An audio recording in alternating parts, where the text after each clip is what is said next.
आज स्थगन के माध्यम से राजस्थान की और देश की एक सबसे बड़ी समस्या जो पाक विस्थापितों की समस्या है उसको लेके सदन की पटल पे उनकी समस्याओं की बात के लिए मैंने स्थगन लगाया था। देखिए, पाक विस्थापित जो लोग हैं वो पाकिस्तान में हमारे पड़ोसी उस बेईमान और बदमाश मुल्क में उत्पीड़न का शिकार हो रहे हैं और हम सभी की जिम्मेदारी है, क्योंकि डबल इंजन की सरकार है, सनातन की सरकार है, हिंदुओं का पक्ष रखने वाली सरकार है, तो निश्चित रूप से नैतिक रूप से भी जिम्मेदारी जो है और ज्यादा बढ़ जाती। पर आज के समय में उन पाक विस्थापितों की क्या स्थिति है इसके बारे में कोई बात नहीं कर रहा। आप देखें कि पिछले साल भर से वो तमाम जो पाक विस्थापित भाई हैं वो परेशान हो रहे हैं। इस्लामाबाद में जो भारतीय दूतावास है वहां से उनको किसी भी तरीके का कोई वीजा जो है वो नहीं मिल रहा आज के समय में, क्योंकि वहां पे एक ही नख के एक ही कम्युनिटी के तमाम लोग हैं। उनको अगर शादी ब्याह भी बच्चियों की करवानी है तो उनको इंडिया आना पड़ता है, भारत आना पड़ता है। पर भारतीय दूतावास आज के समय में किसी भी तरीके से कोई वीजा नहीं दे रहे हैं, जिसकी वजह से उनको दर दर की ठोकरें खानी पड़ रही है।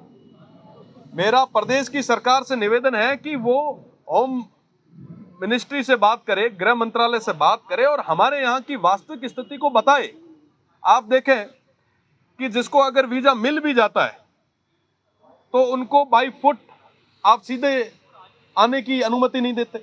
एक समय था जब मुनाबाव से, खोखरापार से, बागा अटारी बॉर्डर से जो हमारे पाक विस्थापित या जो हिंदू भाई थे वो पैदल आया करते थे, पर आज के समय में उनको कहा जाता है कि साहब आप दुबई होके आए। एक व्यक्ति अगर दुबई होके आता है तो कम से कम उसको 5 से 7 लाख रुपए खर्च करने पड़ते हैं। अकेला व्यक्ति तो कभी नहीं आता, परिवार लेके आता है। शादी ब्याह है तो कम से कम 5 परिवार ना तो साहब ले रहा है। साहब उसको आप वित्तीय रूप से तोड़ रहे हैं, पहले से वो वहां परेशान है। आप बाई फुट की परमिशन क्यों नहीं देते? प्रदेश की सरकार को केंद्र से बात करनी चाहिए। साथ ही साथ जसवंत सिंह जी को मैं याद करूंगा, उनके जमाने में थार एक्सप्रेस शुरू हुई थी। थार एक्सप्रेस के माध्यम से तमाम जो भी हिंदू परिवार थे वो अपनों से मिल पा रहे थे, वो वापस अपने देश आ पा रहे थे। कई सारे ऐसे परिवार थे साहब जो अस्थियां विसर्जन करने के लिए हरिद्वार तक आते थे, उस थार एक्सप्रेस का सहारा लेके आते थे। आज के समय में थार एक्सप्रेस बंद है। मुझे लगता है कि प्रदेश की सरकार को केंद्र से बात करनी चाहिए, कहना चाहिए कि आप थार एक्सप्रेस शुरू करें ताकि हमारे जो लोग जिनका वहां पे उत्पीड़न हो रहा है, जिनका वहां पे शोषण हो रहा है, वो यहाँ पे आ सके, अपनों के पास आ सके। साथ ही साथ 2 तरीके के वीजा जो है वो दिए जाते हैं, एक होता है विजिटर और एक होता है धार्मिक वीजा।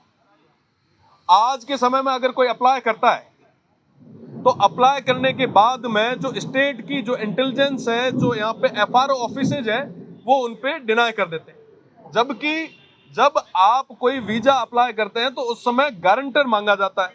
जब गारंटी दे दी आदमी ने, आगे वाले ने कह दिया कि साहब मेरा रिश्तेदार है, मैं गारंटी लेता हूं कि ये मेरे पास आ रहा है, इसका सारा खर्चा मैं उठाऊंगा, उसके बाद भी एफआरओ के द्वारा, स्टेट एजेंसीज के द्वारा उनके जो वीजाज है उनको कैंसिल कर दी जाती है। सब वो लोग परेशान हो रहे हैं। आज के समय में उनकी बात करने के लिए आप तैयार नहीं है। सबसे ज्यादा जो पाक विस्थापित परिवार या जिनकी रिश्तेदारी वो राजस्थान में है तो बाड़मेर और जैसलमेर में है। आप बाड़मेर और जैसलमेर के लिए उनको परमिट नहीं करते, आप कह देते हैं कि साहब जोधपुर तक रुको, आगे तो सेंसिटिव है।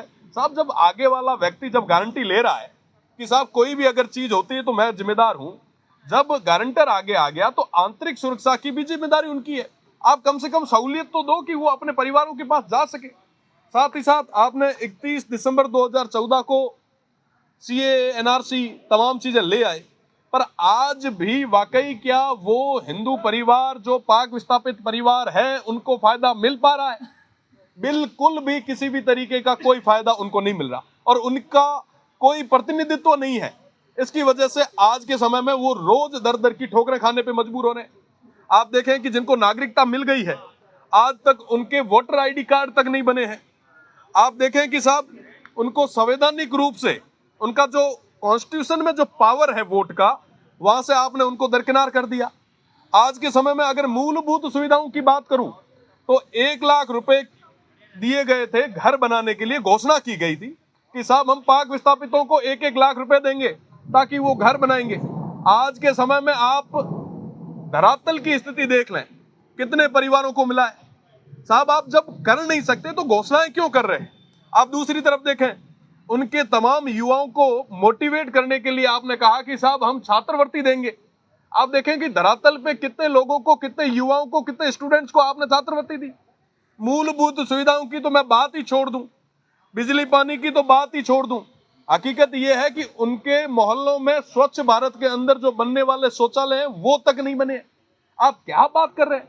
आप हिंदुत्व की बात करते हैं, आप हिंदुओं की बात कर रहे हैं। वो तो हिंदू है, वो परेशान हो रहे हैं, उनका शोषण हो रहा है। वो वहां से परेशान होके उत्पीड़न के साथ में यहाँ आए, इसी उम्मीद के साथ कि साहब भारत में हमारे अपने लोग हैं, वो हमारी पीड़ा को समझेंगे। वहां की सरकार है, सनातन को बचाने वाली सरकार है, वो हमारी बात को समझेंगे। पर साहब, बड़ा दुख होता है कि यहाँ पे चुनाव के समय तो तमाम चीजें याद आती है, पर जब वोट निकल जाते हैं उसके बाद में उन तमाम परिवारों की बात सुनने वाला कोई व्यक्ति नहीं है। ये आखिर कब तक चलेगा? ये दोहरा रूप देखिए, कांग्रेस तो नहीं करती थी, वो तो तमाम चीजें नहीं करती थी, पर हम तो सनातन वाली सरकार हैं, हम क्यों नहीं कदम उठा रहे हैं? आज के समय में वो तमाम जो भी पाक विस्थापित हैं वो भूमिहीन बैठे हैं। आप लाखों बीघा जमीनें मल्टीनेशनल कंपनीज को अलॉट कर रहे हैं। आप बताएं कि उन तमाम पाक विस्थापित, हमारे पीड़ित, शोषित, वंचित परिवारों को आपने कितनी जमीनें दी? 65 और 71 के उस दौर में जितनी जमीनें अलॉट हुई थी, वो आज के समय में 3-3, 4-4 पीढ़ियां हो गई है। जो 50 बीघा जमीन दी वो अब 3-3 बीघा पे, 5-5 बीघा पे आके रुक गई है। तो मुझे लगता है कि इन तमाम चीजों के बारे में प्रदेश की सरकार को सोचना चाहिए, गृह मंत्रालय से बात करनी चाहिए। वो पाक विस्थापित जो हमारे अपने लोग हैं उनके बारे में सोचे, किस तरीके से उनको बाई फुट हम वीजा दे सकें, मूलभूत सुविधाएं दे सकें, मुख्य धारा से जोड़ सकें। वहां पे जो वंचित और परेशान लोग हैं उनको इस सनातन की सरकार में, डबल इंजन की सरकार में तमाम फायदे कैसे मिले, उस और प्रदेश की सरकार को मजबूत कदम उठाने की जरूरत है। बहुत बहुत धन्यवाद।